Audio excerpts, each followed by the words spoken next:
मेरे प्यारे देशवासियों, नमस्कार।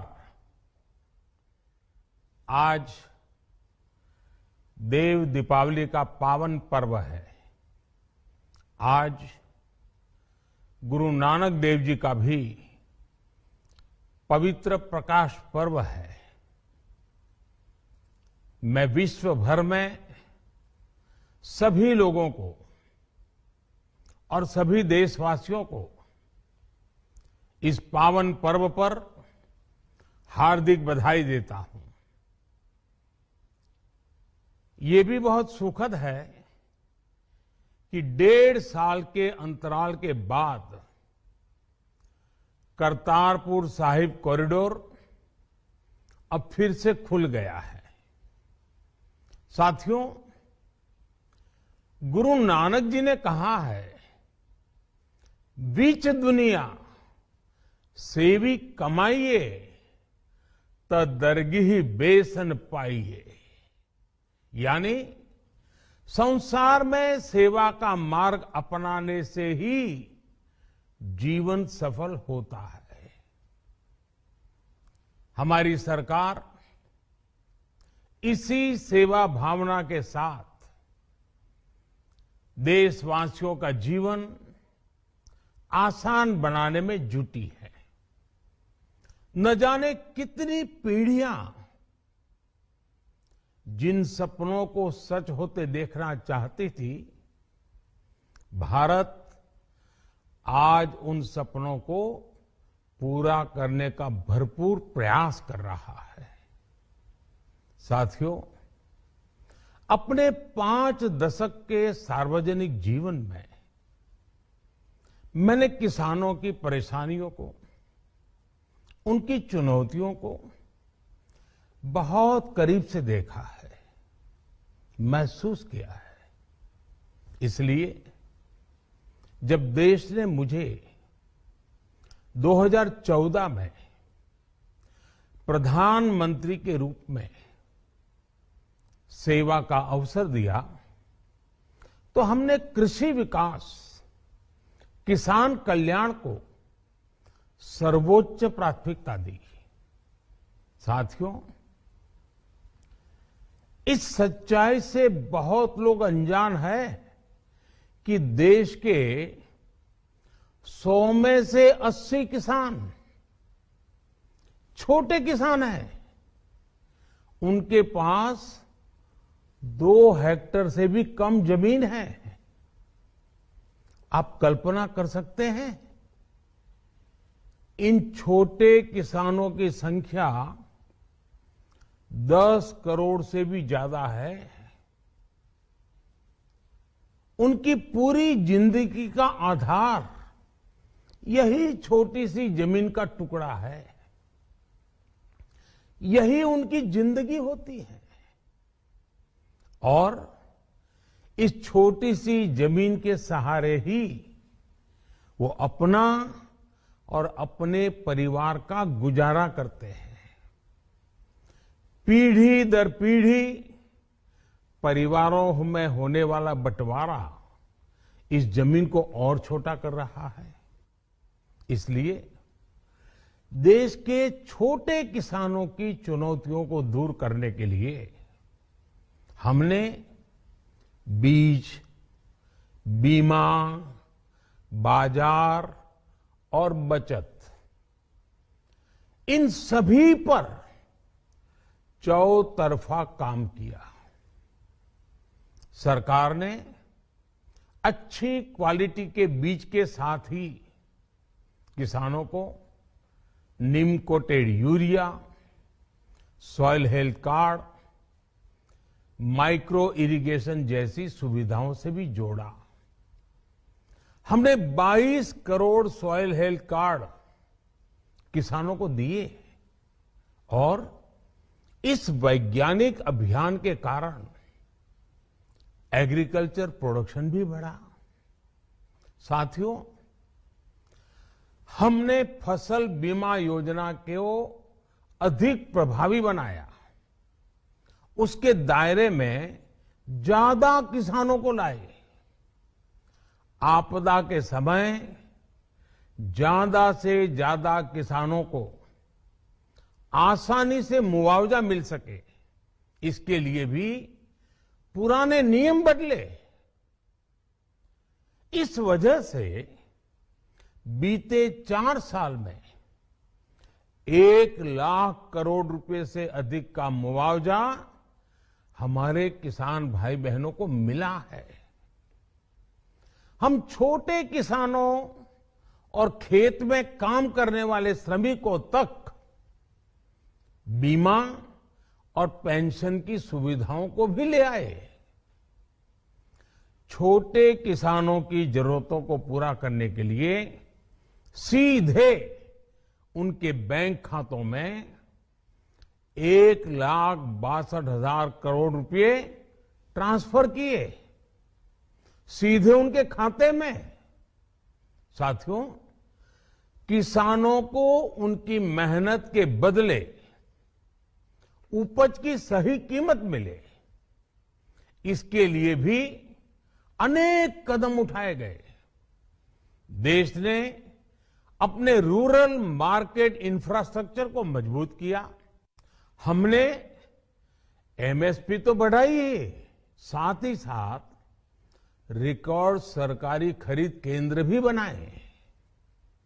हमारी सरकार द्वारा की गई उपज की खरीद ने पिछले कई दशकों के रिकॉर्ड तोड़ दिए हैं।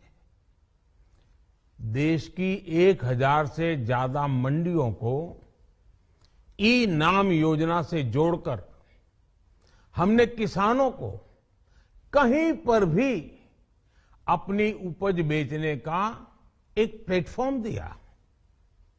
और इसके साथ ही देश भर की कृषि मंडियों के आधुनिकीकरण पर भी हमने करोड़ों रुपए खर्च किए।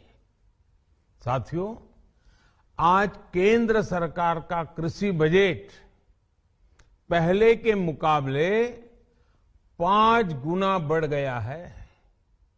हर वर्ष 1.25 लाख करोड़ रुपए से अधिक कृषि पर खर्च किए जा रहे हैं।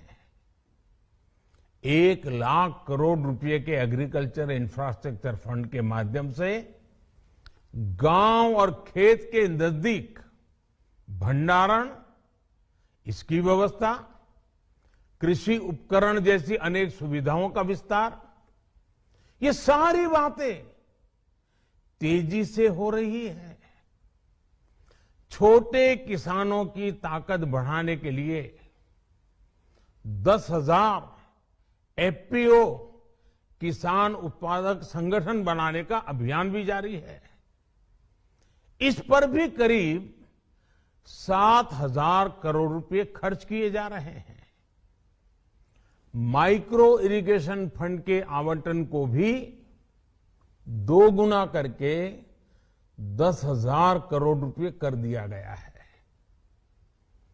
हमने क्रॉप लोन भी 2 गुना कर दिया, तो इस वर्ष 16 लाख करोड़ रुपए हो जाएगा।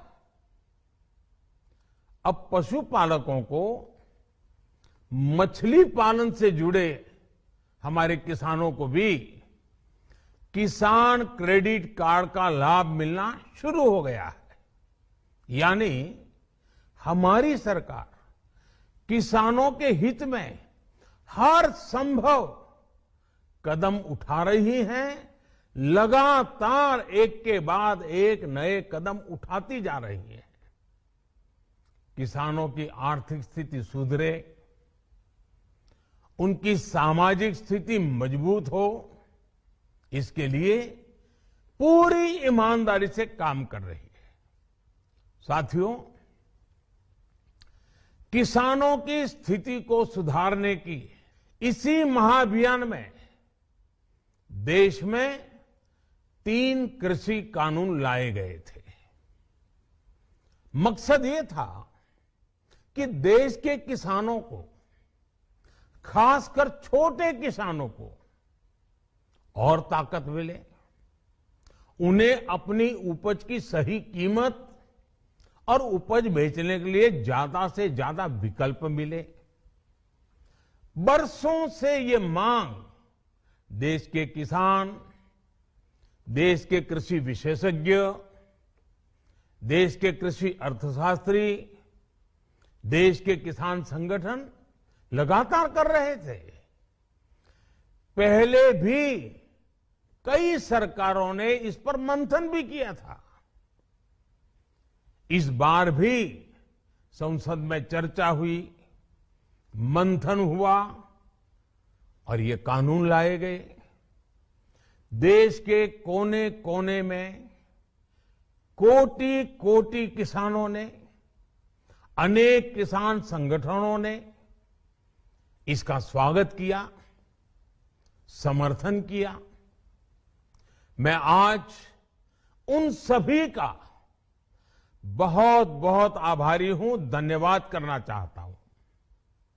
साथियों, हमारी सरकार किसानों के कल्याण के लिए, खासकर छोटे किसानों के कल्याण के लिए, देश के कृषि जगत के हित में, देश के हित में, गांव गरीब के उज्जवल भविष्य के लिए पूरी सत्यनिष्ठा से, किसानों के प्रति पूर्ण समर्पण भाव से, नेक नियत से ये कानून लेकर आई थी। लेकिन इतनी पवित्र बात, पूर्ण रूप से शुद्ध किसानों के हित की बात, हम अपने प्रयासों के बावजूद कुछ किसानों को समझा नहीं पाए। भले ही किसानों का एक वर्ग ही विरोध कर रहा था, लेकिन फिर भी ये हमारे लिए महत्वपूर्ण था। कृषि अर्थशास्त्रियों ने, वैज्ञानिकों ने, प्रगतिशील किसानों ने भी उन्हें कृषि कानूनों के महत्व को समझाने का भरपूर प्रयास भी किया। हम पूरी विनम्रता से, खुले मन से उन्हें समझाते रहे। अनेक माध्यमों से व्यक्तिगत और सामूहिक बातचीत भी लगातार होती रही।